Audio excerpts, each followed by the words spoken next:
J'aurais souhaité moi-même, en 2002,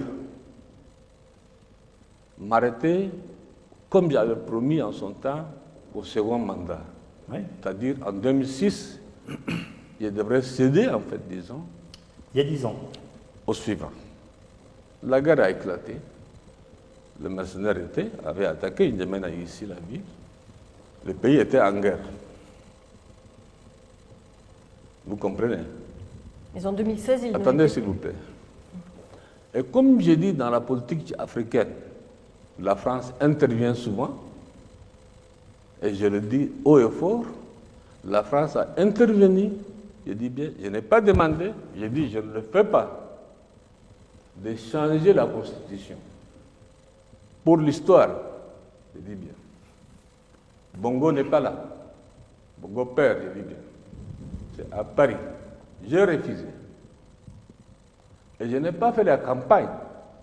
Qu'est-ce que vous voulez dire? C'est la France qui vous a poussé à continuer? C'est toujours la France qui fait, et c'est toujours la France qui critique, et c'est toujours la France qui est derrière. Mais en Mais là, 2016, la France n'était pas derrière votre Écoutez-moi candidature. d'abord, s'il vous plaît. Ce que vous voulez dire, c'est que c'est Paris qui vous a poussé à Laissez-moi continuer? finir. Laissez-moi finir.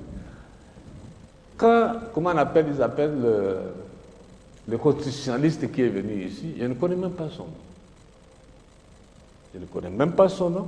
Moi, j'ai refusé, j'ai dit je ne change pas. Ils ont passé par leur arcane, puisque l'Afrique, pour la France, il n'y a rien de, comment on appelle, de caché. C'est entre ses mains, passé par les uns et les autres, ils ont changé la Constitution. Ce Donc, ce que vous dites clairement, n'est pas Déby qui a changé la Constitution. ce que vous dites clairement, c'est que c'est Paris qui vous a forcé la main pour rester au pouvoir. J'ai dit que en tant que soldat, j'ai donné ma parole d'honneur en son temps de quitter le pouvoir en 2006. Il y a deux choses qui sont intervenues. La guerre, évidemment. La deuxième, c'est la France. Qui vous a dit de continuer. Bien sûr. Et maintenant, aujourd'hui, ce sont ceux-là même qui ont changé la Constitution qui me critiquent.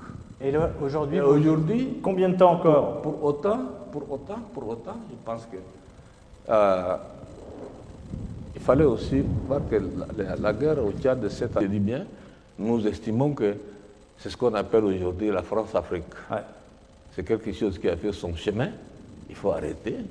Mais tous les présidents Français, élus ont dit les ça. Français n'en Monsieur veulent le pas. Président, tous les présidents élus l'ont dit. Les Français n'en veulent pas. Les Africains n'en veulent pas non plus aussi, de France-Afrique. Cette histoire de précaré, vous avez écouté dernièrement le président Alpha Condé de la Guinée, de la Guinée-Conakry. Il faut couper ce cordon. Votre Moi, successeur. Vous êtes d'accord avec lui? je suis d'avis qu'il faut couper ce cordon. Cyril. Sur laquelle vous êtes déjà un petit peu exprimé, mais on n'a jamais su vraiment ce que vous vouliez. Sur le franc CFA, est-ce qu'il faut mettre un terme ou pas à cette monnaie? Le seul intérêt qu'il y a, c'est-à-dire que France CFA, 14 pays, c'est très bon, qui ont une monnaie commune. C'est une chance.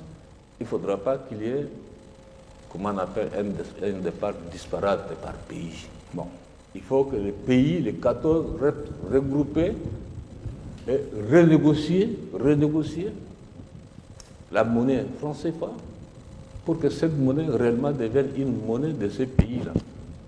Mais que le Trésor ne nous gère pas. Le Trésor français ne gère pas notre monnaie. Que nous, en tant que pays souverain, nous gérions notre monnaie par nous-mêmes, par notre banque centrale.